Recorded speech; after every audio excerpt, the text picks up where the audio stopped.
நான் திருச்செந்தூர் கோயிலுக்கு போனேங்க. கடலில் குளிக்கும் போது இது தொலைஞ்சிருச்சு. பழனி மலைக்கு போனேன், நடப்பாதை போகும்போது இது தொலைஞ்சிருச்சு அப்படின்னு சில பேர்கள் தொலைந்து போன விஷயத்த கூட ரொம்ப மன வருத்தத்தோடு சொல்கிறது உண்டுங்க. சில பேருக்கு தொலைஞ்சு போன ஒரு பொருளும் கிடைக்கிறது, முருகன் அருளால் அது கிடைச்சிடுது. முருகன் நமக்கு எது கிடைக்கணும்னு இருக்குதோ அது கிடைக்க வச்சிருவாருங்க.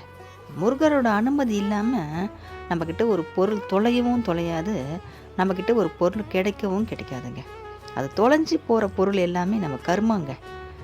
இவன்கிட்ட இந்த பொருளை அவன் தொலைச்சிட்டானா அவனால் அந்த பொருள் திரும்பவும் வாங்கிக்க முடியும், அவனால் இதை சமாளிக்க முடியும்னு சொல்லி தான் இவன் கர்மாவை இந்த பொருளால் தொலையப்படட்டோன்னு முருகர் அனுமதியோடு நம்மக்கிட்ட அனுப்புகிறார். அப்போது அந்த பொருளும் நமக்கு தொலைஞ்சி போயிடுது. அது கர்மா தொலைஞ்ச மாதிரி தான். திரும்பவும் அந்த பொருளை எங்களுக்கு தேடி கொடு முருகா அப்படின்னு நம்ம கேட்டோம்னா அது தேடி கொடுக்க மாட்டார். முருகனுக்கு தேடியே கொடுக்கலங்க அப்படின்னு நம்ம நினச்சிக்கிறோம். ஆனால் முருகர் என்ன நினைப்பார் தெரியுமா? கர்மாவை என் குழந்தை திரும்பவும் கேட்குது, அது எப்படி நான் திரும்பவும் அவனுக்கு கொடுப்பேன், அதனால் அது வேண்டாம், அதை அவன் மறந்துட்டோன்னு நம்மளை மறக்கவும் செஞ்சிடுவார். ஆனால் எப்பயோ நமக்கு ஞாபகம் வரும், அதை நம்ம தொலைச்சிட்டோம், அது கிடைக்கவே இல்லை அப்படின்னு. அது கர்மாங்க அது. ஆனாலும் ஒரு பொருள் நம்ம தொலைச்சிட்டோம் நம்மக்கிட்ட கிடைச்சிடும். அது அப்படி கிடைக்குதுன்னா அது முருகராக நம்ம கொடுக்குற ஆசீர்வாதங்க. நமக்கு இருக்கிற கஷ்டங்கள் எல்லாம் போய் நமக்கு இனிமேல் நல்ல காலம்னு சொல்லக்கூடிய ஒரு அர்த்தம் தாங்க அது. கஷ்டப்பட்ட பொருள் எப்பவுமே நம்மளுக்கு தொலையாதுன்னு சொல்லுவாங்க தெரியுங்களா? சத்தியமான உண்மைங்க அது. நம்ம கஷ்டப்பட்டு வாங்கின பொருள், நம்ம உழைப்பை சிந்தி வேர்வை சிந்தி உழைப்போடு நம்ம வாங்கின ஒரு பொருள் தொலையவே தொலையாதுங்க நம்மளை விட்டு. எங்கன்னா அது தொலைஞ்சா கூட உடனே நம்ம கண்ணுக்கு அது சிக்கிடும், நம்மக்கிட்ட கிடைச்சிடும். அது மாதிரி முருகர் செய்ய அற்புதங்களை நம்ம சொல்லிக்கிட்டே போகலாம்.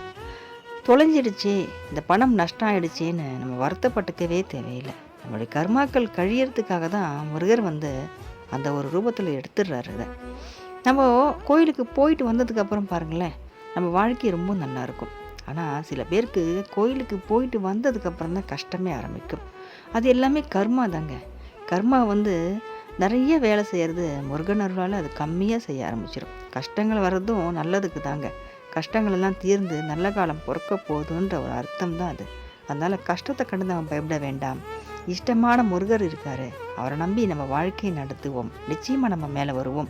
நம்ம நினச்ச மாதிரி ஒரு வாழ்க்கை நிச்சயமாக நம்ம முருகர் கொடுப்பாரு. வெற்றிவேல் முருகனுக்கு அரோகரா.